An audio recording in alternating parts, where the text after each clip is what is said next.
run a group called the Rainwater Club. I work on rainwater harvesting and sustainable water use.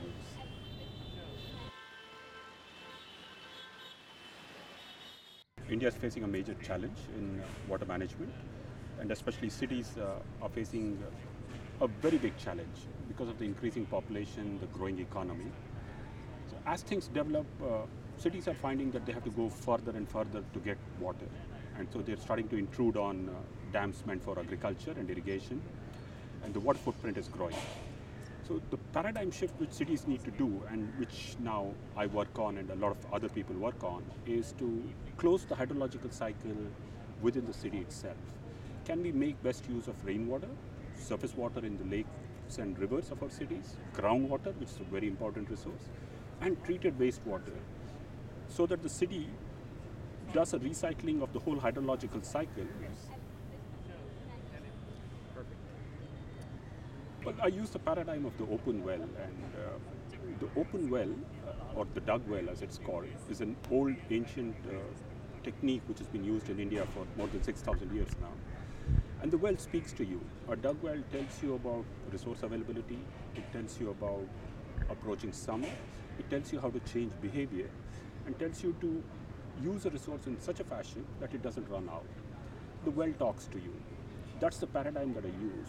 In cities, we've shifted away from the well to taps. The taps no longer talk to us, or the deep bore wells, they no longer talk to us. They don't send us ecological signals. During the rainy season, when India gets its water, the well is full. You can use the water plentifully. But as summer approaches, the well water starts to decline with the aquifer. Now your behavior has to change. Water is now becoming scarce as a resource. So you have to now temper your behavior and use water less till it's replenished the next year, in the next season. This is the well talking to us. The well also reflects pollution. If you pollute the immediate environs, the well water is polluted. It tells you that you have to change your behavior on the land. This is, it's a powerful notion, and it's a very interesting notion with which we have to look. But the well only talks to those who are willing to listen. The challenge is, how do we get these ecological signals to affect behavior change? And that is the paradigm that we have to move around and get that understanding and that notion. Now that happens at an individual level or at an institutional level.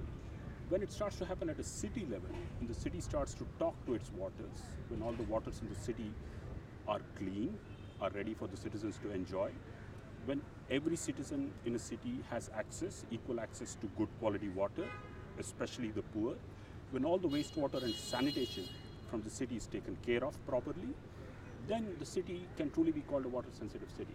It moves away from functionality to aesthetics, the ecological experience of water, and finally the cultural and social experience. If all this happens, that's what one should ideally aim for.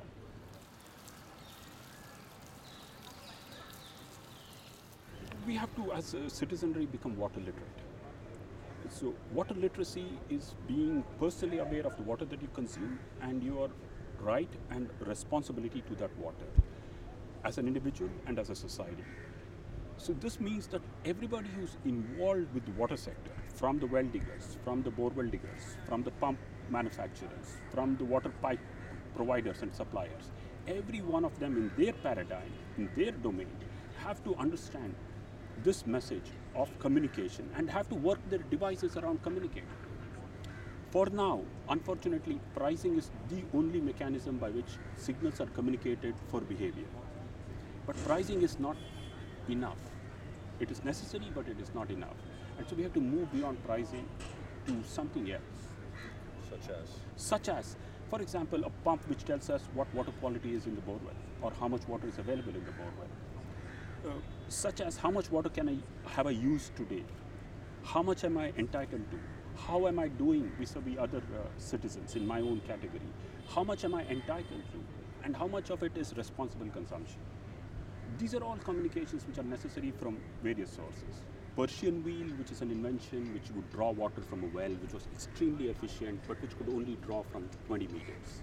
So there was a limit on it. Extractive technologies like pumps these days are almost limitless. They can draw from 300, 400 and 500 meters. There's no limit to which they can go. How do these extractive technologies negotiate with ecological limits? That is the challenge before us. And that ecological limits should be signaled by these extractive devices to the consumer, to the citizen, so that behaviors are modified and changed to make things sustainable.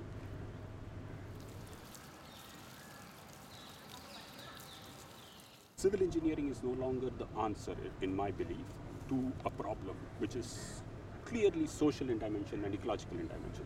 So we now have to re-architect our institutions. We now have to get different kind of expertise and skill sets. We have to rebuild our institutions to be able to face the current challenges. And as we were discussing, the current challenges are one of equity, social justice. How do we get water to all? Which requires community listening and organization skills. And the other is the ecological challenge of water itself running out. The big challenge for us in Indian cities is that those who have access to pipe networks get water at subsidized costs, and those who do not have access suffer the most. The poor who are not connected to the pipe network pay the highest price for water through monies but also through health. Now, a city's paradigm for equity would be some water for all and not all water for some.